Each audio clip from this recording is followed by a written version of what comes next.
Administrative ট্রান্সফারের নামে নিজেদের বিভিন্ন পার্সোনাল গাছ বলতে পারেন যে একটা প্রতিশোধ নেওয়ার একটা ব্যাপার হয়ে গেছে। কোনো টিচার কারোর বিরুদ্ধে বলেছে, কারো কোনো দুর্নীতির বিরুদ্ধে কথা তুলেছে বা কিছু বলেছে, একটা অ্যাডমিনিস্ট্রেটিভ গ্রাউন্ড দেখিয়ে একটা ট্রান্সফারের কিন্তু একটা ট্রেন্ড হয়েছে নতুন। প্রত্যেকটা রাজ্যের কিন্তু ডিপিএসসি থাকে, ডিস্ট্রিক্ট প্রাইমারি স্কুল কাউন্সিল।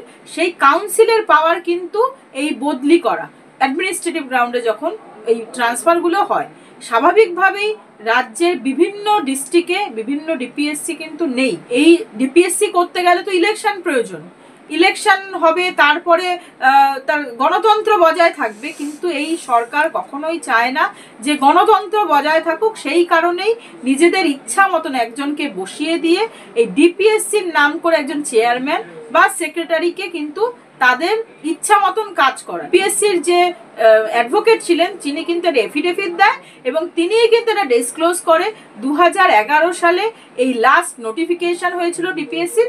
তার মেয়াদ ছিল 4 বছর। তারপরে কিন্তু আর কোনো গেজেট নোটিফিকেশনও হয়নি, বা এই যে ডিপিএসসি আছে সেটাও কিন্তু আইনভাবে বৈধ কোনোভাবেই নয়। স্বাভাবিকভাবেই সেগুলো কনসিডার করে জজ সাহেব কিন্তু অর্ডার দিয়েছেন যে পূর্ব মেদিনীপুরে কিন্তু বর্তমানে কোনো ডিপিএসসির অস্তিত্ব নেই। ডিপিএসসি যদি অস্তিত্ব না থাকে তাহলে কখনোই এই ট্রান্সফার অর্ডার বৈধ হতে পারে না। স্বাভাবিকভাবেই সেই ট্রান্সফার অর্ডার অবৈধভাবে ঘোষণা করা হয়েছে এবং সেটাকে সেটাসাইড করা হয়েছে এবং তার যে স্কুল ছিল সেখানে তাকে কাজ করতে বলা হয়েছে। দিদি, পূর্ব মেদিনীপুর ডিপিএসসি আইনি অস্তিত্ব নেই, রাজ্যের প্রশ্নের সম্মুখীন ডিপিএসসির একেবারে ভবিষ্যৎ নিয়ে প্রাথমিক শিক্ষক নীলাঞ্জনা মাইতির বদলি বাতিল, কি বলবেন? দেখুন, একটি শিক্ষক, বিশেষ করে প্রাইমারি শিক্ষক, কি কারণে তার ট্রান্সফার হবে বা বদলি হবে সেটা কিন্তু আইনিভাবে লেখা আছে। তার কিন্তু একটি ট্রান্সফার, এই বদলির একটি কিন্তু রুলস আছে। কখনো কোনো অথরিটি বা কোনো ব্যক্তি কখনো ওই রুলস না মেনে কিন্তু সেই ট্রান্সফার করা সম্ভব না। স্বাভাবিকভাবেই সেই ট্রান্সফার তো আরবিটারি করা যায় না, তার পেছনে কিছু কারণ থাকে, সেই জন্য সেই কারণগুলোও দর্শাতে হয়। এখন একটি নতুন ট্রেন্ড দেখা যাচ্ছে যে যার ধরুন ট্রান্সফার তো একটি পলিসি, স্টেটের পলিসি, সেখানে যার প্রয়োজন, যে শিক্ষকের প্রয়োজন, সেই শিক্ষক তার বাড়ির কাছে আসে এবং শিক্ষার সাথে সেই অনেক সময় অ্যাডমিনিস্ট্রেটিভ গ্রাউন্ডে কিন্তু ট্রান্সফার করা হয়, অথরিটি সেইটা করে। এখন দেখা যাচ্ছে যাদের ট্রান্সফার প্রয়োজন নেই তারা টাকার বিনিময়ে বাড়ির কাছে চলে আসছে এবং যাদের সত্যি সত্যি ট্রান্সফারের প্রয়োজন তারা ট্রান্সফার পাচ্ছে না।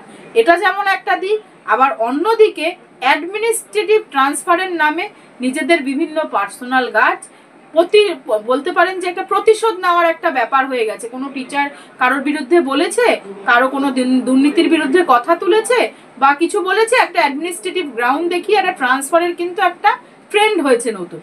এখন প্রশ্ন হলো, যে কোনো বদলি করতে গেলে, কোনো শিক্ষককে যদি বদলি করতে হয় তার রিজন যেমন লেখা থাকতে হয় ট্রান্সফারে, অ্যাজ ওয়েল অ্যাজ যার পাওয়ার, মানে এই ক্ষমতা, এই যে ট্রান্সফারের করার যে ক্ষমতা সেটা কিন্তু আইনে বর্ণিত আছে। এই ক্ষমতাটা কার?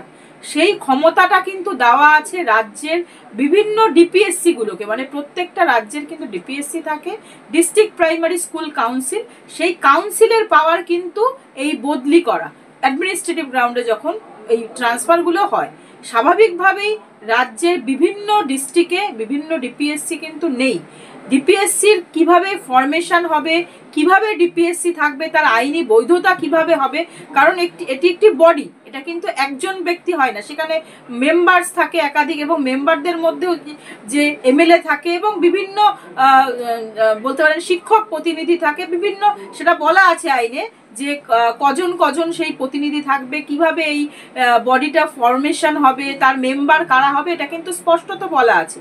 এখন এই রাজ্যে একটা নতুন জিনিস চলছে, কোনো রাজ্যে এইরকম গণতন্ত্রে, কারণ কি এই ডিপিএসসি করতে গেলে তো ইলেকশন প্রয়োজন, ইলেকশন হবে, তারপরে তার গণতন্ত্র বজায় থাকবে। কিন্তু এই সরকার কখনোই চায় না যে গণতন্ত্র বজায় থাকুক। সেই কারণেই নিজেদের ইচ্ছা মতন একজনকে বসিয়ে দিয়ে এই ডিপিএসসির নাম করে একজন চেয়ারম্যান বা সেক্রেটারিকে কিন্তু তাদের ইচ্ছা মতন কাজ করার, এবং তারই কিন্তু প্রতিফলন এই মামলায় হয়েছে। এই মামলায় দেখা গেছে একজন শিক্ষিকাকে ট্রান্সফার করেছে, প্রথমে করেছে চেয়ারম্যান, প্রথমে সে আদালতের দ্বারস্থ হয়েছে, আদালত দেখেছে সেই যে ট্রান্সফারের যে অর্ডারটা দিয়েছে সেটা বৈধ নয়, স্বাভাবিকভাবেই সেটা সেটাসাইড করেছে।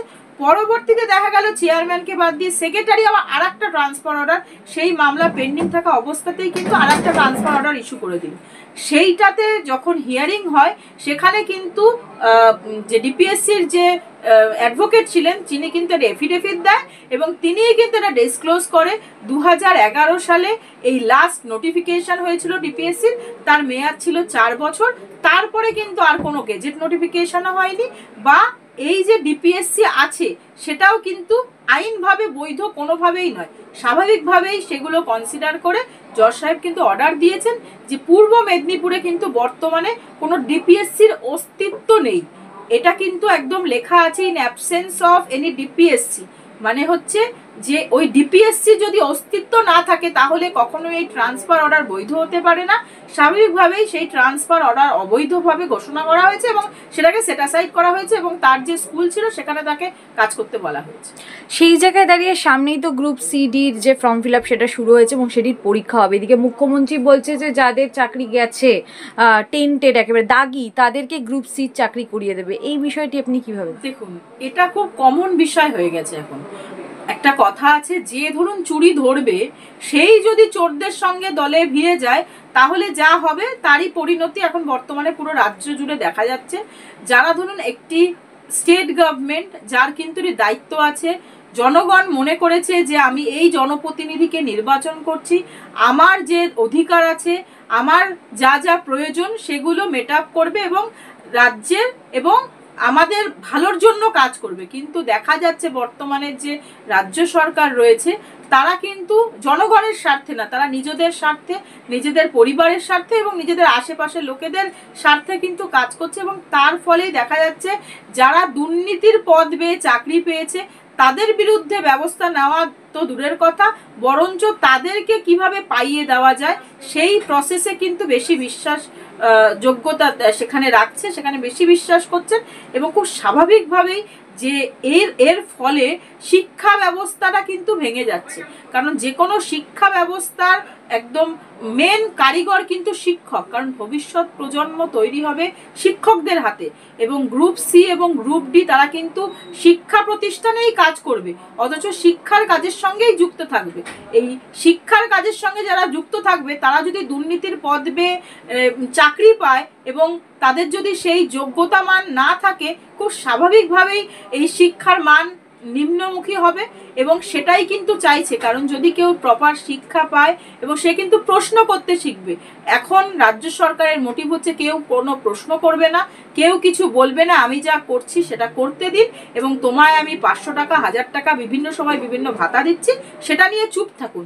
কিন্তু এটা কিন্তু একেবারেই কাম্য নয়। তার ফলে কিন্তু হবে যে আমাদের সামাজিক যে পরিকাঠামো সেটা কিন্তু বিঘ্নিত হবে। নতুন যে প্রজন্ম আসবে তারা কিন্তু শিক্ষার হার, আপনি যদি এখন স্কুল ড্রপ যদি স্ট্যাটিস্টিক্স দেখবেন প্রচুর পরিমাণ বেড়ে গেছে। আগে যেখানে মাস্টার ডিগ্রি বলুন বা গ্র্যাজুয়েশনে দেখবেন অনেক সিট মানে বিভিন্ন কলেজে পাওয়া যেত না, সেই সব সিটগুলো এখন পড়ে থাকে। এরকম প্রচুর কলেজ রয়েছে, ইউনিভার্সিটি রয়েছে যেখানে এই সিটগুলো ভ্যাকেন্ট থাকে। কারণ মানুষের যে উচ্চ শিক্ষা যে একটা ট্রেন্ড ছিল, বাঙালি মানেই কিন্তু যে তারা উচ্চ শিক্ষায় শিক্ষিত হয় এবং নিজেদের মনন এবং ধরুন নিজেদের চেতনা কিন্তু সবসময় তারা বিচার করে। কিন্তু এখন বর্তমান যা পরিস্থিতিতে যাচ্ছে সেটা কিন্তু সমাজ আরো পিছিয়ে যাচ্ছে, সমাজ অগ্রগতির দিকে না গিয়ে সমাজ পেছন দিকে যাচ্ছে এবং চাইছে যে ওই হীরক রাজার দেশের গল্পের মতো যে কেউ কিছু বলবে না, যেমন চলছে সেরকম চলবে এবং দুর্নীতি উনি করবেন এবং জনগণকে কিছু ভাতা দিয়ে তার মুখ বন্ধ করার একটা চেষ্টা চলবে।